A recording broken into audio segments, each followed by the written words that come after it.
እንኳን ለኢድ አልፈጥር በዓል አደረሳችሁ። በሕዝበ ሙስሊሙ ዘንድ ኢድ አልፈጥር የበረከት በዓል ተደርጎ ይታመናል። ረመዳንም የአላህ ደግነት የሚገለጥበት ውድ ስጦታዎችን ለሰው ልጆች የሰጠበት ወር ነው። ቁርአን ወደ ምድር የወረደበት፣ ጀሃነም ተዘግቶ የጀነት በሮች የሚከፈቱበት፣ ሁሉም እንደ እምነቱ ጽናትና እንደ አላህ እዝነት ምንዳዎችን የሚያገኝበት ወቅት በመሆኑ ሕዝበ ሙስሊሙ ዘውትር የረመዳንን ኢድ አልፈጥርን መምጣት ጉጉት ይጠብቃል። በኢድ አልፈጥር ከፈጣሪ በረከት የሚቸራቸው የረመዳንን ወር በጾምና በዱዓ ያሳለፉት ናቸው። በበዓሉ መምጣት የሚደሰቱትም ረመዳንን በመልካም ተግባር ለማሳለፍ የበረቱ ናቸው። በተቀደሰ ወር ከክፋት የተቆጠቡ፣ ለድሆችና አቅመ ደካሞች ዘካት የሰጡም፣ የበደሏቸውን ይቅር ለማለት የደፈሩም በሐሴትና በመንፈሳዊ ኃይል ተሞልተው ለኢዱ ይደርሳሉ። በተቃራኒው ለዱዓ የሰነፉና ለመስጠት የሰሰቱ ከፈጣሪ በረከት አያገኙም። ከፊታችን ግንቦት ላይ የሚካሄደው ምርጫ ሀገራችን የዲሞክራሲን ድል የምትቀዳጅበት፣ ወደ ቀጣይ ብሩህ ዘመኗ የምትሸጋገርበት በር ነው። እንደ ሀገር ለዓመታት ዲሞክራሲን ስንናፍቅ ኖረናል። ጉዟችን አልጋ ባልጋ አልነበረም። ነገር ግን ከፈተና በኋላ በረከት፣ ከብርታት በኋላ ሐሴት እንዳለ ከረመዳን ጾምና ከኢድ አልፈጥር በዓል እንማራለን። መልካም የዘራ ሰው መልካም ምርት እንደሚያጭድ ሁሉ እሾህ የዘራውም አሜከላ ያጭዳል። ስለተመኘን ብቻ አሜከላው በመልካም ሰብል አይለወጥም። በመንፈሳዊም ሆነ በዓለማዊ ጉዳዮች ውስጥ ዘርና ምርት የተቆራኙ ናቸው። ስለ ዲሞክራሲም ስናስብ ይህንን ሀቅ መዘንጋት የለብንም። የምንገነባው ሕጋዊና ሕዝባዊ መንግስት የሚወሰነው በቅድመ ምርጫ ተሳትፏችን ልክ ነው። ተሳትፏችን ከጠየመ ዲሞክራሲያችንም ይጠየማል። ደካማ ተሳትፎ አድርገን ጠንካራ ዲሞክራሲ ለማዋለድ መመኘት ሞኝነት ነው። ዲሞክራሲያዊ ስርዓት በባዶ መሬት አይበቅልም። በግጭትና ስርዓት አልበኝነትም አይገነባም። ይልቁንም ስክነትን፣ ለትብብርና ቅንጅት ልብን ክፍት ማድረግን፣ በጨዋታው ሕግ መመራትን ይጠይቃል። ረመዳን ቤተሰብ የሚገናኝበት፣ ህሊና የሚሰበሰብበት፣ ሰውነት የሚገራበትና መንፈስ የሚቀናበት ወር ነው።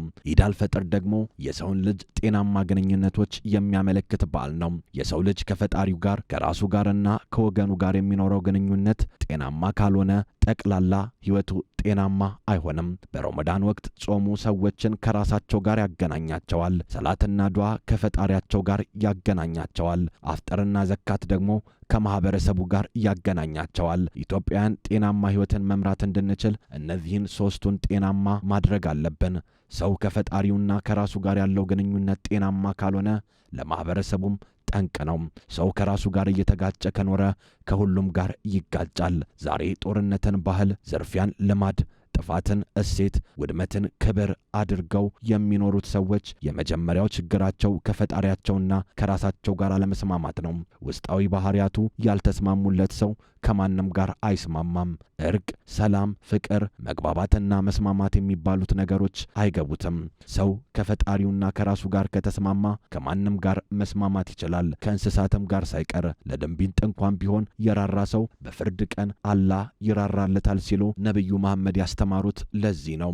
የእስልምና ዋናው መሰረቱ ሰላም የሆነውም ለዚህ ነው። ሰላም ማለት ከራስና ከአካባቢ ጋር በጤናማ ግንኙነት ለመኖር መቻል ነውና። የዘንድሮውን ኢድ በዓል ስናከብር በዓለማችን ስለ ሰላም የሚነገረውን ያህል የዓለማችን ሕዝቦች በሰላም መኖር ለምን አልቻሉም ብለን እንጠይቅ። የግጭትና የጦርነት ድንጋይ እየደጋገመ ለምን ይመታናል? ከአዛኝ ይልቅ ገዳይን እንደ ጀግና የሚያየው ልማዳችን ለምን ገናና ሆነ? የሰው ልጅ ከግጭትና ከጦርነት ያተረፈው ድህነትና ኋላ ቀርነት መሆኑን እያየን ለምን አልተማርንም? ሰልጥኗል በምንለው ዓለም የሚኖሩ ወገኖቻችን እንዴት ግጭትንና ጦርነትን የሚያበረታቱ ሆኖም? ይህ ትውልድ እነዚህን ጥያቄዎች በሚገባ ጢኖ ምላሽ ሊያገኝላቸው ይገባል። ከራሳቸው ጋር ሰላም ያጡ አካላት የማህበረሰቡን ሰላም እንዲረብሹ ልንፈቅድላቸው አይገባም። ከረመዳን እሴቶች ጋር የተጣሉ ሰዎች ዘመኖቻችንን እንዲረብሹ ልንፈቅድላቸው አይገባም። በ12ኛው መቶ ክፍለ ዘመን እንደ 21ኛው ክፍለ ዘመን መኖር ቀድሞ መገኘት ነው። በ21ኛው ክፍለ ዘመን እንደ 12ኛው ክፍለ ዘመን መኖር ግን መረገም ነው። መግደል፣ ማገት፣ የገበሬውን እርሻ ማቃጠል፣ ሴቶችን መድፈር፣ ማህበራዊ ተቋማትን መመዝበር፣ ቅርስና ታሪክን ማበላሸት፣ ጠመንጃን የሁሉም ነገር መድኃኒት አድርጎ መውሰድ፣ እነዚህ ሁሉ ከ800 ዓመት በፊት ያለፉ የሰው ልጅ ጠባያት ናቸው። ከሶስት አካላት ጋር የታረቁ ሰዎች ብርቶች ናቸው ይባላል። ከራሳቸው ከማህበረሰባቸውና ከፈጣሪያቸው ጋር። እንደ ኢትዮጵያዊ እኛም ራሳችንን የገዛን ፈጣሪን የምንፈራና ለማህበረሰቡ ሰላምና እድገት የምንጨነቅ መሆን አለብን። ኢትዮጵያ የምታድግና የምትበለጽገው በዜጎቿ እንጂ በሌላ አይደለም። ዜጎቿ ሲገነቡ ትገነባለች። ዜጎቿ ሰላም ሲሆኑ ሰላም ትሆናለች። ዜጎቿ ሲስማሙ የብልጽግና ጉዟ ይሰምራል። የኢትዮጵያ መበልጸግ የሌላ ሳይሆን የኛ መበልጸግ ነው።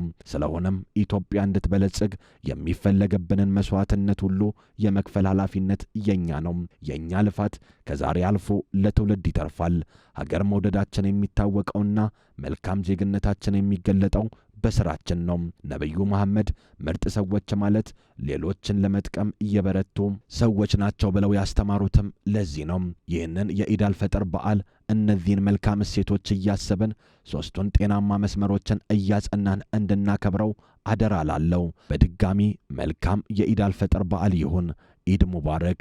ኢትዮጵያ በልጆቿ ጥረት ታፍራና ተከብራ ለዘላለም ትኑር። ፈጣሪ ኢትዮጵያና ሕዝቦቿን ይባርክ። መጋቢት 2018